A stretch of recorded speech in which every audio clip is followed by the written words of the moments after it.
¿Te atreves a conocer la verdad oculta sobre la extrema izquierda? Antisemitismo disfrazado, alianza con islamismo radical, violencia como bandera.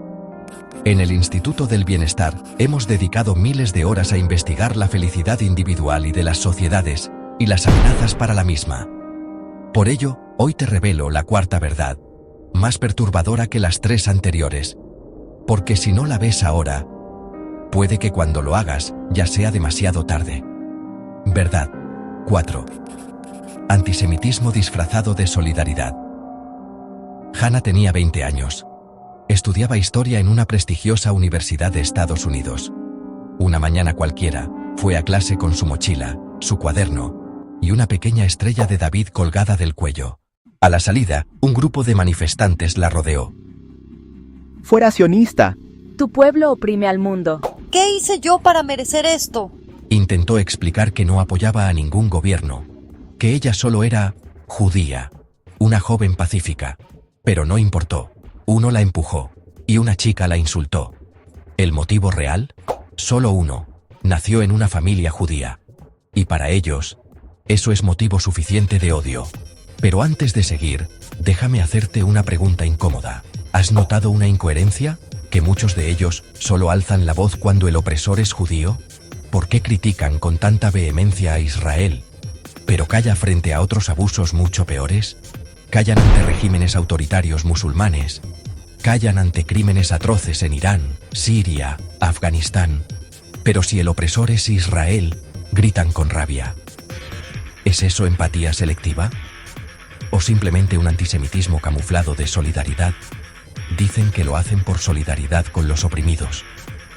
Pero si fuera así, ¿no deberían también levantar la voz contra el machismo islámico, los asesinatos por honor, la persecución de homosexuales, la esclavitud en África o los campos de concentración en Corea del Norte? No lo hacen. Y eso no es solidaridad, es doble rasero. Es antisemitismo disfrazado de empatía. Porque el problema en realidad no es Israel. Es que detestan a los judíos.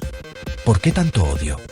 Porque los judíos, como comunidad, han sido históricamente emprendedores, estudiosos, prósperos, exitosos.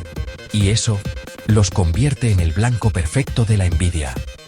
Para algunos ultraizquierdistas, ver a alguien que prospera sin que el Estado se lo haya regalado es intolerable.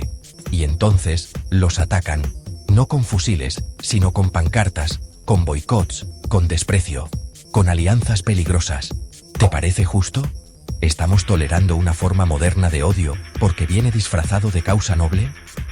¿Y si te dijera que ese mismo odio, disfrazado de justicia, no se detiene ahí? Porque lo que estás a punto de descubrir va más allá del antisemitismo. Es una alianza peligrosa, una que podría estar abriendo la puerta al fanatismo, con una sonrisa. Pero antes de ello, déjame decirte algo importante. Contribuye a la felicidad de los demás y sobre todo, no hagas daño a nadie, a ningún ser sintiente, con la única excepción de la legítima defensa, pero siempre contra el agresor y nunca contra un inocente. Verdad 5. La alianza con el islamismo radical. En Occidente, jóvenes ultraizquierdistas ondean banderas del islamismo más radical, como Hamás o Hezbollah. ¿Sabes por qué lo hacen? Porque en su cruzada contra Occidente, todo enemigo de la democracia liberal les parece un aliado, como el tiránico régimen iraní. Aunque ese aliado oprima y torture mujeres, cuelgue homosexuales y castigue con cárcel a quien piense diferente. Encuentran una identidad compartida con los islamistas más radicales, la misma aversión a Occidente, a la libertad. Es una alianza tan siniestra como real. Y mientras exigen el alto el fuego a Israel, aplauden a organizaciones que lanzan misiles a civiles y que entrenan niños para la guerra, y todo esto lo justifican con una palabra: antirracismo. Dicen que criticar al islamismo es islamofobia. ¿En serio? ¿Desde cuándo denunciar el machismo, el fanatismo o la violencia es un acto racista? ¿Te parece lógico que quien defiende el feminismo se calle ante el régimen de Irán, que asesina mujeres por no llevar bien el velo? ¿Que quien defiende los derechos LGTBI aplauda a Hamás, un grupo que lanza homosexuales desde azoteas? No hay coherencia. Solo odio selectivo. Es una contradicción aterradora. Mientras luchan por los derechos de las mujeres aquí, aplauden a quienes las encarcelan allá. Mientras ondean banderas arcoíris en Europa, apoyan regímenes donde te matan por ser gay. Pregúntatelo tú. ¿Eso es coherencia o complicidad? Y lo más escalofriante, regímenes radicales islámicos como Irán ayudan económicamente y de otras maneras a ultraizquierdistas en Europa y Latinoamérica. ¿Están usando a la extrema izquierda como una puerta de entrada? Porque en esta historia, los que se creen rebeldes pueden estar sirviendo a los nuevos tiranos. Y eso, amigo, es un pacto con el fanatismo. Y si creías que la complicidad con regímenes autoritarios era el límite, espera a ver lo que sucede cuando el odio se convierte en bandera y la agresión en una causa. Pero antes de ello, déjame que te diga que otro tipo de izquierda más benigna y constructiva es posible, y ello lo descubrirás al final de esta serie de vídeos. En el Instituto del Bienestar nos posicionamos a favor del capitalismo moderado, ya que es el que los diferentes estudios científicos sobre el tema demuestran como el que genera más felicidad para las sociedades. Por ello, estamos a favor de una izquierda y una derecha moderadas, respetuosas y orientadas a la calidad de vida de los ciudadanos. Verdad 6. La violencia como herramienta legítima exigen a Israel el alto el fuego. Pero a veces, basta poco para que estalle el puño cerrado.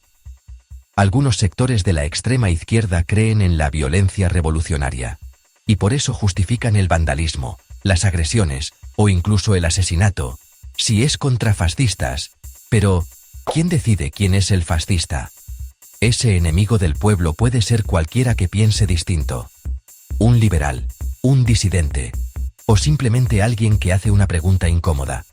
Y cuando todo el que no coincide contigo se convierte en un enemigo a eliminar, entonces la violencia se transforma en virtud, la disidencia en delito, y la empatía desaparece.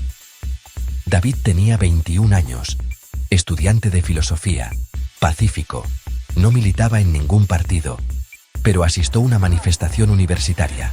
Solo eso. Un grupo de antifas se les acercó. ¡Fascistas de mierda! Les agredieron con ladrillos, tubos, martillos y dispositivos incendiarios caseros. Rompieron la nariz a David. David nunca denunció. Tenía miedo. Y nunca volvió a participar en una protesta. Todo por pensar diferente. Cuanto más se acercan las personas a la extrema izquierda y la extrema derecha, más necesidad tienen de buscar a alguien a quien odiar y dañar, aunque sea inocente, o tal vez incluso mejor, si es inocente. Si la extrema derecha ha buscado su chivo expiatorio en colectivos como los judíos, los negros o los homosexuales, la extrema derecha lo ha encontrado en los judíos, los empresarios, la banca, los propietarios de varios pisos, las derechas, los turistas, etc. ¿Y tú? ¿Dónde trazas la línea entre justicia y fanatismo? Es más, la violencia no siempre se lanza con piedras, a veces se lanza con miradas, con susurros cargados de rabia, con palabras disfrazadas de justicia, que solo esconden una emoción mucho más oscura. Y lo más inquietante es que tal vez tú ya lo hayas sentido. En tu trabajo, en tu barrio, o incluso entre tus supuestos amigos, porque hay una forma de odio que se disfraza de moral, una que no grita abajo el sistema, pero que odia en silencio a quien prospera. Cuando el odio se disfraza de justicia, nada detiene su avance. Primero busca a un enemigo, luego lo deshumaniza y finalmente justifica cualquier medio para destruirlo. Pero hay algo aún más silencioso, más cotidiano y mucho más peligroso. Un veneno que no necesita piedras ni puños, porque se infiltra en las miradas, en los discursos y en las leyes. En el próximo episodio descubrirás cómo la envidia disfrazada de justicia no solo castiga al que hace daño, sino que intenta derribar a cualquiera que destaque. Y cómo, bajo la excusa de redistribuir, se roba al que produce para alimentar privilegios, crear nuevas élites y levantar una aristocracia parasitaria que vive de ti. ¿Y si la justicia que defienden fuera solo una coartada para quedarse con lo tuyo? Cuando lo veas, no volverás a mirar la justicia social con los mismos ojos,